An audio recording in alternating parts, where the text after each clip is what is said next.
Oui, mais le clapet anti-retour, il n'est pas véritablement, je dirais, la panacée. Parce que quand ça remonte, c'est tout. Et donc, et je rappelle que le clapet anti-retour est la responsabilité de chacun des propriétaires. Voilà, il faut quand même le rappeler. Oui, ces maisons sont construites, on le sait, le PPRI nous le dit, dans des zones où malheureusement on aura de la montée des eaux qui vient pour la plupart, et même à 95%, par infiltration. C'est aussi simple que ça. Alors regardez ce qui se passe actuellement quand vous allez de Maison Olympique, vous passez le Bénil et vous allez au PEC, vous apercevez la route est saine, et de part et d'autre, vous avez des eaux qui stagnent là par infiltration, elles ne sont pas prêtes de partir. Bon, en l'occurrence, Jacques, là, ce dont on parle, c'est une bouche d'évacuation des eaux de pluie qui, plutôt que d'être une sortie vers la Seine, devient une entrée de la Seine. Mais c'est normal. Le problème est qu'il faudrait, ça vous a été répondu par Claude auparavant, c'est que les eaux de pluie puissent s'infiltrer dans chacune des parcelles en amont. Or, aujourd'hui, avec le niveau de pluie que nous avons, les sols sont imbibés, voire gelés. C'est pas une zone à inonder. C'est des bâtiments, c'est pas une zone à inonder. Mais non d'une pipe en bois, les bâtiments, ils sont au bord de la Seine. Bon, alors, si vous êtes obtus, vous allez vous expliquer, mais je peux vous dire, même, écoutez, allez habiter ailleurs, si vous êtes, c'est aussi simple que ça. Mais il y a des moments, il faut quand même regarder les choses telles qu'elles sont. Cette eau arrive par infiltration, remonte effectivement par des canalisations, et c'est ainsi. Qu'est-ce que vous voulez que je vous dise? Il n'y a rien à y faire si ce n'est qu'à attendre. Jacques, là je pense que, pardon, il y a un peu de mauvaise foi, parce que des solutions, je pense qu'il y en a. Non, il n'y en a pas à ce stade. S'il vous plaît. Je pense qu'il faut s'adresser à c'est le maire, c'est pas Jacques. Deuxièmement, oui, alors deuxièmement, c'est très simple. La seule solution, elle vous a été exposée par Claude tout à l'heure. Il faudrait effectivement qu'en amont de ces clapets, il puisse y avoir des bassins de rétention ou des infiltrations dans les parcelles. C'est tout. Et à partir du moment, même si vous avez un clapet anti-retour, vous allez avoir d'autres problèmes qui vont se produire, parce que l'eau, elle va descendre. Et il y a un moment, moi je suis sidéré. Oui, bah écoutez, si vous avez la solution, vous l'amenez, vous discuterez avec les ingénieurs, comme ça je suis sûr qu'ils comprendront vite, parce que je pense que vous avez les solutions idoines. Merci. Monsieur Giovanni Dovic. C'est pas encore ça, ça a dit. Vous appelez, c'est Givaninovic, c'est comme ça se prononce ou pas. Vous avez envoyé, monsieur le maire, à Serge Cazeneuve, maire du Mesnil-le-Roi, ainsi qu'à l'ensemble de vos contacts email et en même temps d'ailleurs, une lettre qui vise à discuter d'un rapprochement de nos deux villes. C'est une initiative que nous soutenons, évidemment, même si nous ne sommes pas dupes du caractère éminemment politique de cette lettre qui constitue en filigrane votre déclaration de candidature pour 2020. Quelles sont les étapes que vous prévoyez dans ce rapprochement? La loi prévoit la possibilité d'un référendum. Croyez-vous au référendum? On m'entend gauler, je ne veux pas toujours au référendum. Bon, je voudrais quand même relever, parce que dans votre lettre, vous avez un peu délayé votre question, vous avez dit perspective concrète aux dates d'opération politique.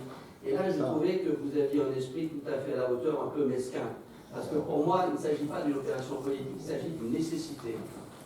Car effectivement, compte tenu de ce qui se passe au niveau national, et je dirais dans un certain nombre de décisions que s'apprête à mettre en œuvre ce gouvernement, qui n'est pas celui que je soutiens, comme vous le savez, eh bien, nous allons devoir faire face à, je dirais, des difficultés financières en matière de fonctionnement.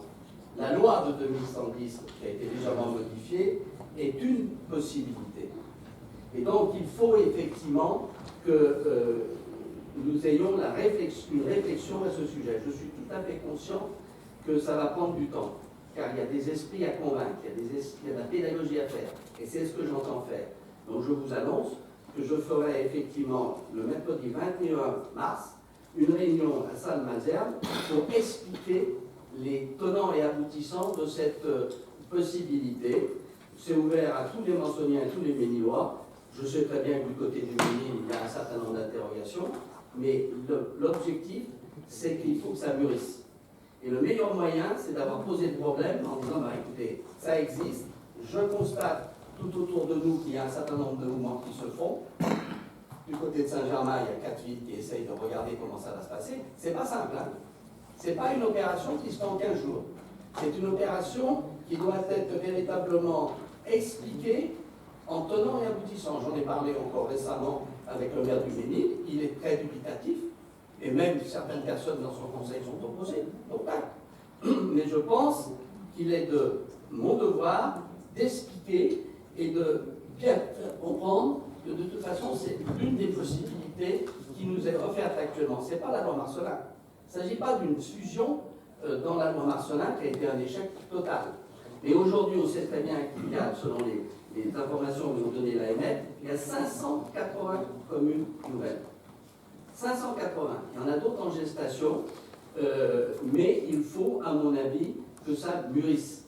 Ce n'est pas un projet à 15 jours, c'est un projet, à mon avis, qui prendra plusieurs années, parce que je suis convaincu qu'il faudra que, de toute façon, à un moment ou un autre, l'ensemble de nos concitoyens se l'approprient.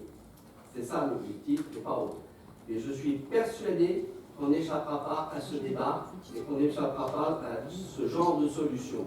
Si on en présente d'autres qui permettent à la fois de maîtriser nos dépenses publiques, qui permettent de mutualiser notamment nos administrations, parce que c'est ça l'objectif. Il y aura toujours deux communes qui seront deux communes déléguées, c'est évident. Il y aura toujours un maire délégué, à mon avis, au Mesnil-le-Roi, comme il y en aura sans doute un ici.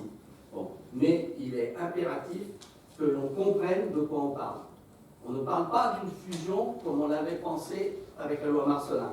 On parle de la possibilité d'une commune nouvelle. Les deux autres communes, qui ne sont plus une collectivité territoriale, pourront toujours garder une sorte de conseil, un conseil municipal restreint, avec un maire délégué qui a toujours des pouvoirs.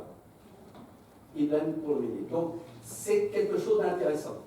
C'est quelque chose d'intéressant, mais je sais que ça fait débat.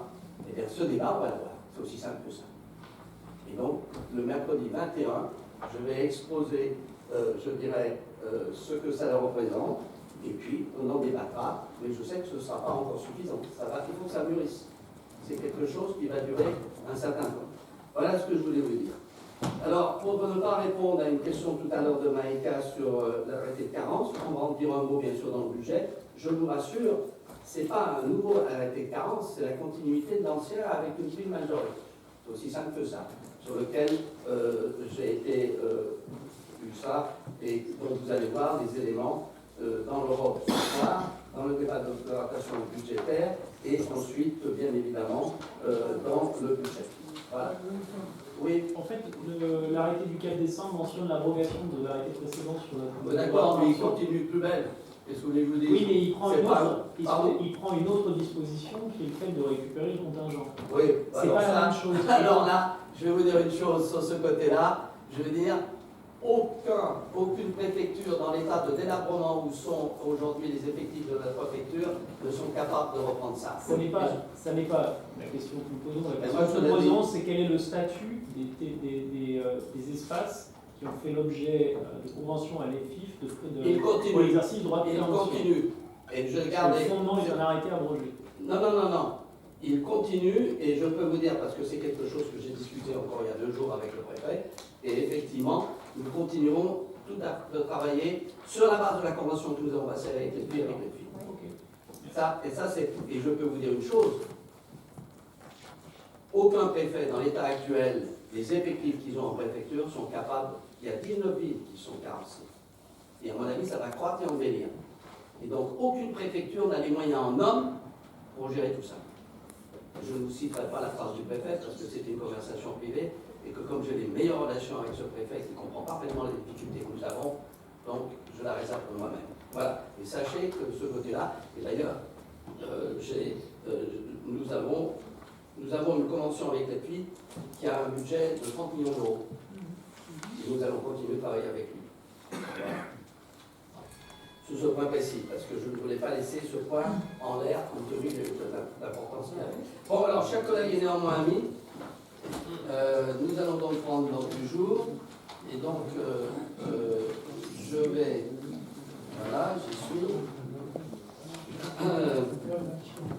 Là, il va y avoir effectivement une partie Philippe Bouvier, donc je vais m'éclipser, et puis on va faire un peu de cinéma, c'est ça? Monsieur David. Laurent.